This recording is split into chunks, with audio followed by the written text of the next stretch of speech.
blessed is the fruit of your womb, Jesus. Holy Mary, Mother of God, pray for us sinners, now and at the hour of our death. Amen. Behold the handmaid of the Lord. Be it done unto me according to thy word. Hail Mary, full of grace, the Lord is with you. Blessed are you among women, and blessed is the fruit of your womb, Jesus. Holy Mary, Mother of God, pray for us sinners, now and at the hour of our death. Amen. And the Word was made flesh, and dwelt among us. Hail Mary, full of grace, the Lord is with you. Blessed are you among women, and blessed is the fruit of your womb, Jesus. Holy Mary, Mother of God, pray for us sinners, now and at the hour of our death. Amen. Pray for us, O Holy Mother of God, that we may be made worthy of the promises of Christ. Let us pray. Pour forth, we beseech you, O Lord, your grace into our hearts, that we, to whom the incarnation of Christ, your Son, was made known by the message of an angel, may by his passion and cross be brought to the glory of his resurrection, to the same Christ our Lord. Amen.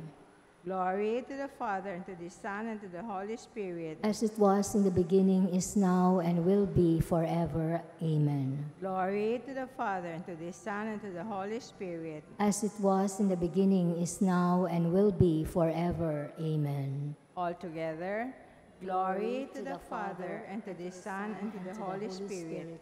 As it was in the beginning, is now, and will be forever. Amen. In the name of the Father, and of the Son, and of the Holy Spirit. Amen. Good evening.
na oras. At ito po ay panmumunuan ni Reverendo Father Xavier Paul Jacome. Bigsa tiyo po ang lahat.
Magsiluhod po tayo.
Purihin ng Diyos, magpasawalang hanggan. Purihin natin ang Amang nasa langit, pinagmumulan ng lahat ng pagpapala.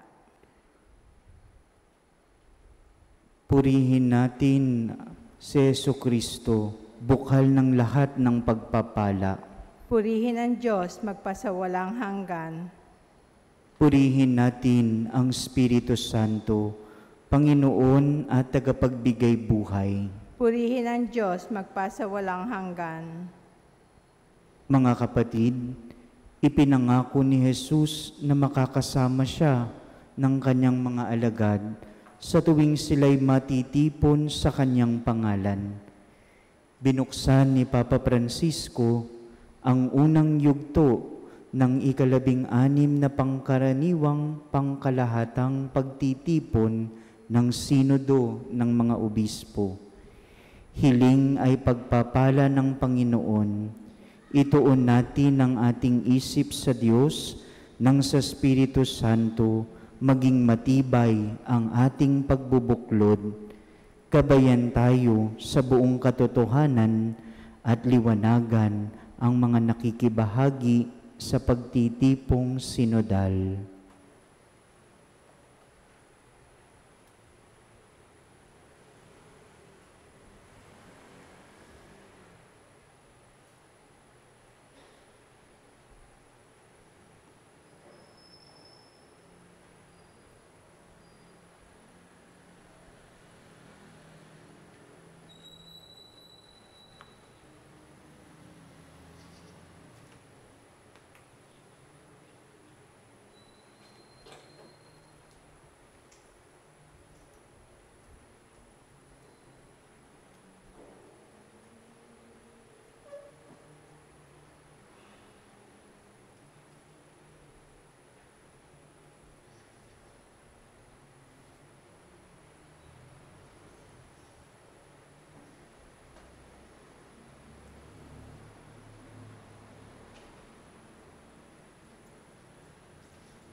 Sumainyo ang Panginoon. At sumayo rin. Ang mabuting balita ng Panginoon ayon kay San Lucas. Papuri sa iyo, Panginoon.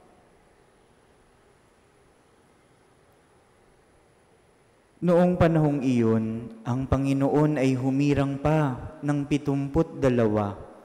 Pinauna niya sila ng dala-dalawa sa bawat bayan at pook na patutunguhan niya.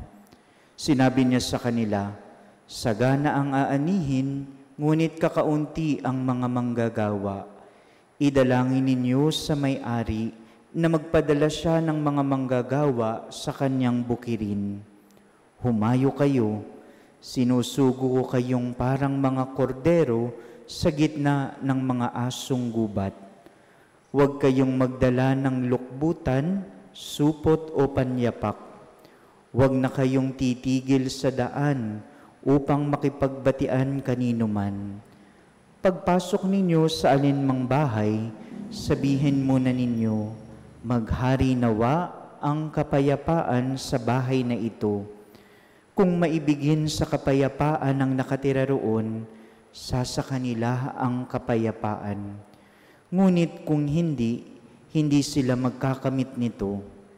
Manatili kayo sa bahay na inyong tinutuluyan.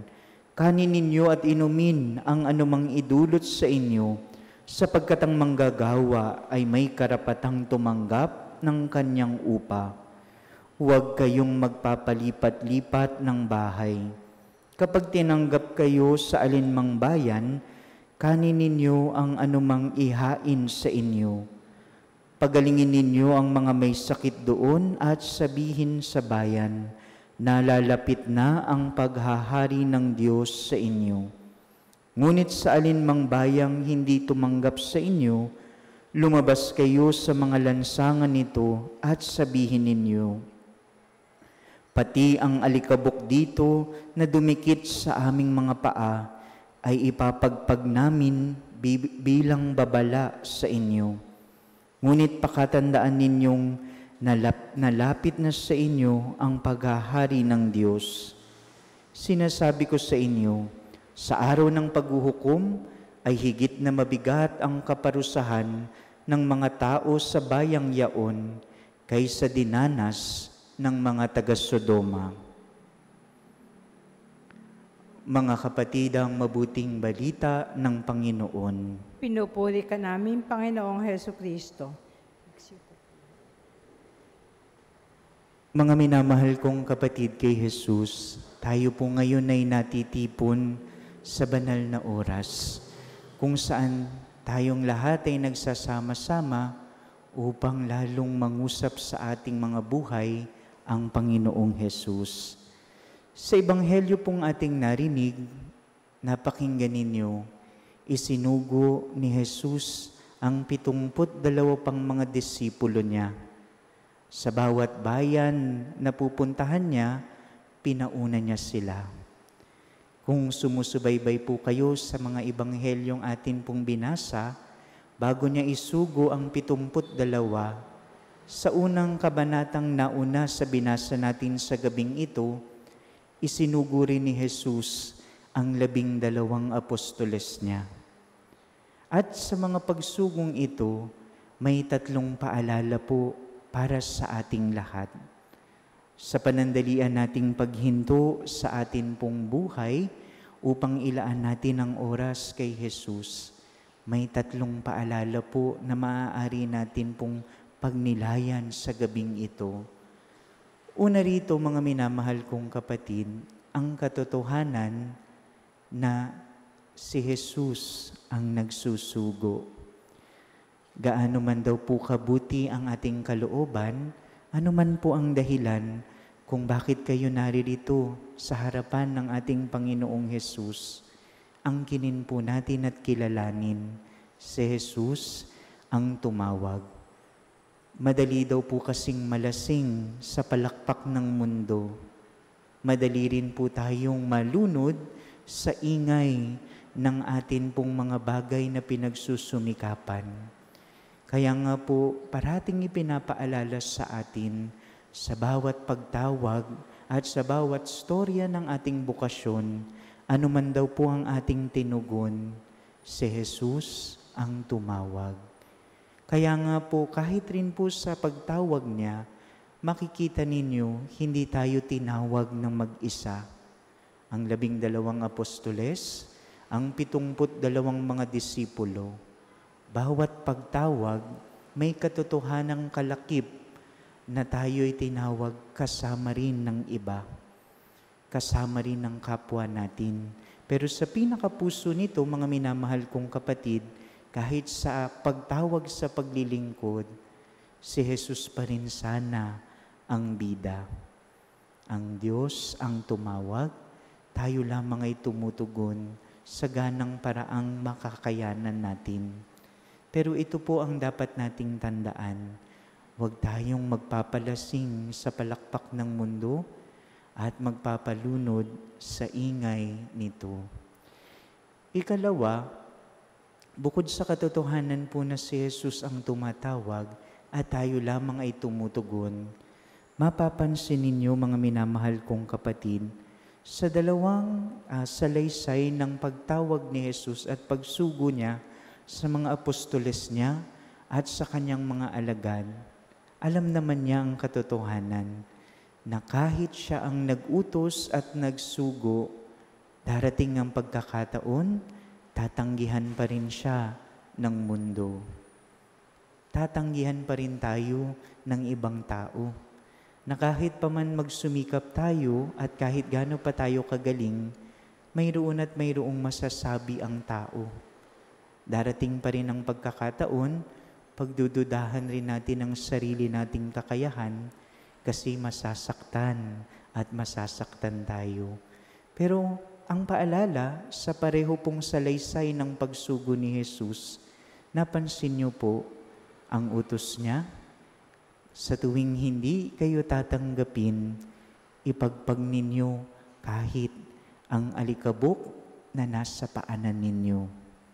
Mga minamahal kong kapatid, ito po ay tanda na kahit madalas mapait ang karanasan ng pagtanggi sa atin, hindi natin hahayaan na kumapit sa atin ang sakit, ang tampo, at ang pait ng pagtanggi sa kabutihan ginagawa natin. Sapagkat hindi naman ito ang sukatan. Tandaan po natin, ang kaya lamang po natin pong pagsumikapan ay ang pagtugon natin. Ngunit kung ano at sino ang maidadala natin, ang Diyos na ang bahala. Sapagkat hindi natin saklaw ang pagtugon ng ibang tao. Pero ang kaya lamang nating ialay ay ang ating matamis na oo sa bawat pagkakataong tinatawag tayo ng Diyos. Kaya nga daw po, ang alikabok na ito, kahit gaano mang kaliit, kailangan nating ipagpag. Alikabok ng tampo, alikabok ng sakit, at yung puot dahil sa karanasan nating mapapait. Kailangan daw po, kahit gaano kaliit man daw po ang alikabok, tandaan ninyo mga minamahal kong kapatid, kapag ang alikabok na hanginan sa mata, nakakapuwing pa rin. At ang puso, kapag ang mata ng puso ang napuwing, mahihirapan tayong makita ang kapwa natin, maging ang Diyos na tumatawag sa atin. Kaya kung ano man daw po ang nararamdaman nating sakit, ipagdasal natin, isangkalan natin sa kapangyarihan ng Diyos na siyang nagsabi, maging ang kumakapit na alikabok ng tampo, galit at puot sa puso natin, ipagpag po natin. Sapagkat para sa isang taong sumusunod kay Jesus, walang puwang kahit ang alikabok ng kasamaan. Pangatlo, mga minamahal kong kapatid, sa atin pong ebanghelyong narinig, bukod sa inaangkin natin na si Jesus ang tumawag, at sana magawa nating ipagpag ang alikabok ng ating pong mga pansariling pagtatampo, may ikatlong paalala. bago pa man po bilinan ni Jesus ang kanyang mga apostoles at ang mga disipulo na ipagpag ang mga bagay, lalo na kapag hindi sila tinanggap, sinabi roon, sa bawat tahanan na inyong papasukin, ang inyong dalangin, maghari nawa ang kapayapaan sa bahay na ito. Mga minamahal kong kapatid, ang daladala sana po natin ay kapayapaan. Hindi po ito sino. Sapagkat ang tawag natin kay Jesus, Prince of Peace. At ang kapayapaang ibinibigay ni Jesus, hindi po ito yung kawalan ng ingay o ng sigalot sa atin pong mga ugnayan. Ang kapayapaang ito ay ang ibinibigay niya sa atin pong ugnayan sa Diyos. Sa katotohanan na kahit may pinagdaraanan tayo, kaya nating manalig na si Jesus naman, kay Jesus naman lahat ng ito. Kaya ang kapayapaan na ating dadalin ay ang kapayapaang nagmumula sa ugnayan natin sa Kanya.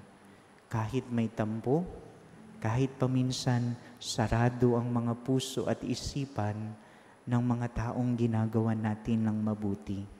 Bagkus ang paalala, sa bawat tahanan, sa bawat pusong susubukan nating pasukin, kapayapaan nawa ang ating dadalhin. Sa pagpapatuloy po ng ating banal na oras, hayaan po nating mangusap si Jesus sa bawat puso natin. Suguin mo kami, Panginoon, kahit minsan napapalibutan kami ng tampo at hinanakit. Huwag nawang kumapit sa amin ang alikabok ng salimuot ng damdamin at nawa palakasin mo kami sa banayad na haplos ng kapayapaang nagmumula sa pag-ibig mo.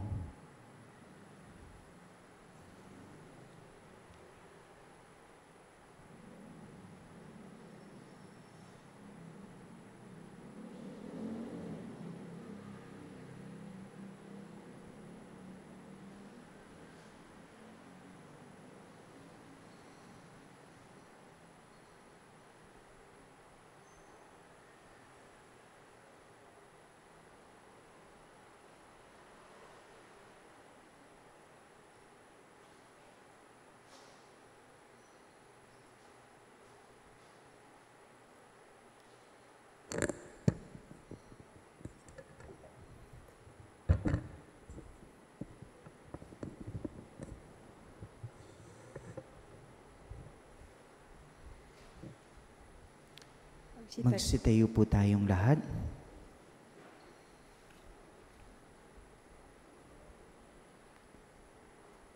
Ang ating mga panalangin sa Ama, naway magpahayag ng ating pagtitiwala at pagmamahal sa Kanya. Sa bawat kahilingan ang atin pong itutugon. Panginoong aming kapiling, kami iyong dinggin. Panginoong aming kapiling, kami iyong dinggin. Para sa simbahan, sa bagong yugto ng paglalakbay sinodal, upang ang mabuting balitang nasa Kanya, buhay at nagaganap, ay magbunsod na matulad siya sa ubasan sa talinhaga, isang mahalagang lugar kung saan ang lahat ng naghahanap ng kabuluhan ng buhay ay makakatagpo ng puwang, salita at hininga ng pag-asa. Ating isamo. Panginoong aming kapiling, kami iyong dinggin.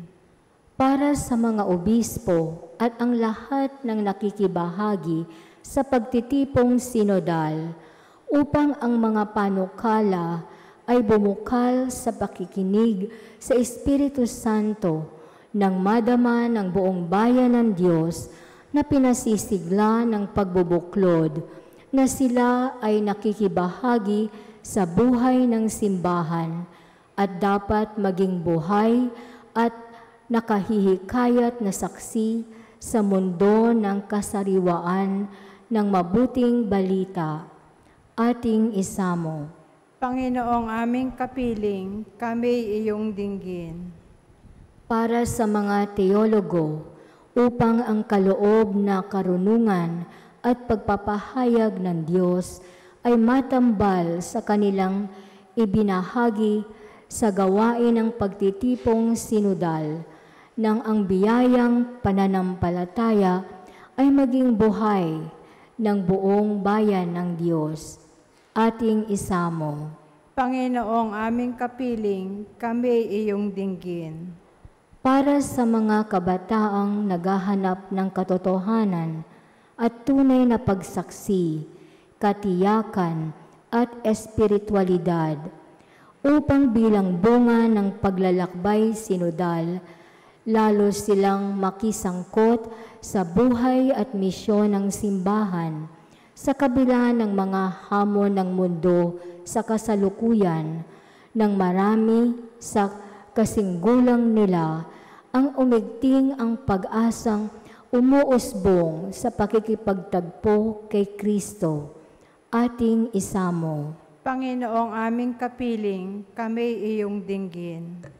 Para sa ating natitipon ngayong nakikibahagi sa sambayanang Kristiyano sa iba pang panig ng mundo, upang ang nalasap nating kabutihan ng Diyos sa pagbabahaginan ng katawan at dugo ni Jesus ang magbukas sa atin sa panibagong pagtingin sa ating kapwa at magdulot ng mga saksi ng kagandahang loob sa mundong ating ginagalawan. Ating isamo. Panginoong aming kapiling, kami iyong dinggin. Tinuruan tayo ng ating kapatid na si Jesus na tawagin ng Diyos bilang Ama, kaya't may lakas ng loob tayong manalangin.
Ama naming makapangyarihan, kapiling ka namin sa aming paglalakbay, bigyan mo ng kaganapan ang aming hinihiling at nilalayon.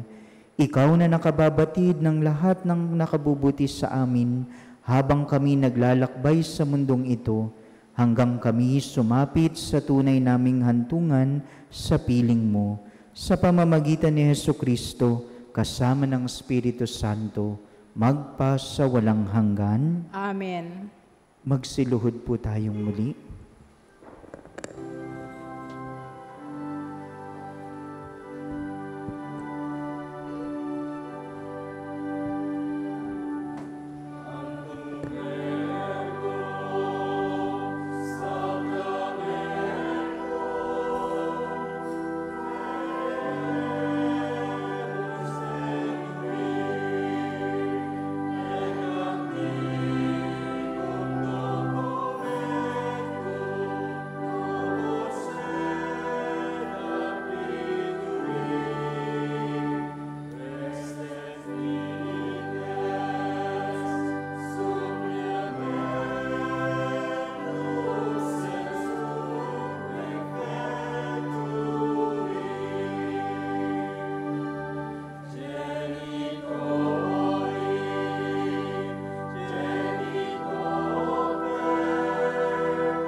Panem de cielo prestitis eis.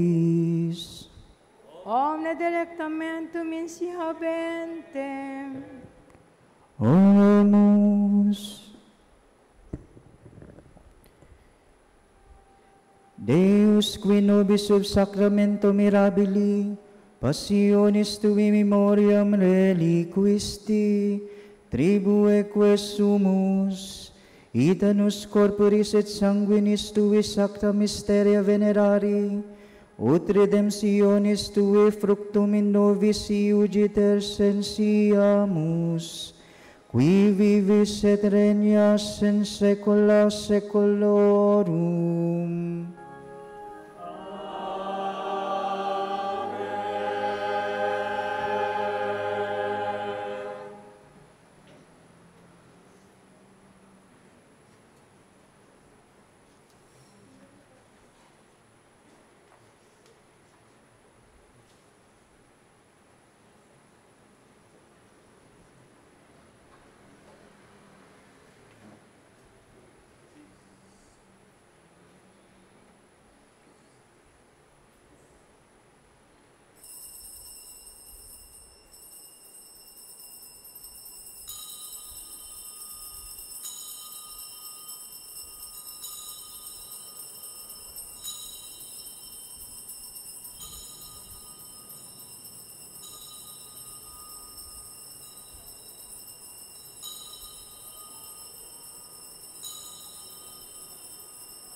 Banal na pagpupuri, sabay-sabay tayo. Purihin ang Diyos. Purihin ang kanyang santungal. Purihin si Jesucristo, Diyos na totoo at tao namang totoo. Purihin ang ngalan ni Jesus. Purihin ang kanyang kamahal-mahalang puso. Purihin ang kanyang kabanal-banalang dugo. Purihin si Jesus sa banal na sakramento sa altar. Purihin ang Espiritu Santo ang mang-aaliw. Purihin si Maria, dakilang ina ng Diyos. Purihin ang kalinis-linisang paglilihi sa Kanya. Purihin ang Kanyang maluwalhating pag-akyat sa langit. Purihin ang ngalan ni Maria, Birhen at Ina. Purihin si San Jose, ang Kanyang kalinis-linisang esposo. Purihin ang Diyos sa Kanyang mga anghel at mga santo. Amen.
Tayo po ang lahat.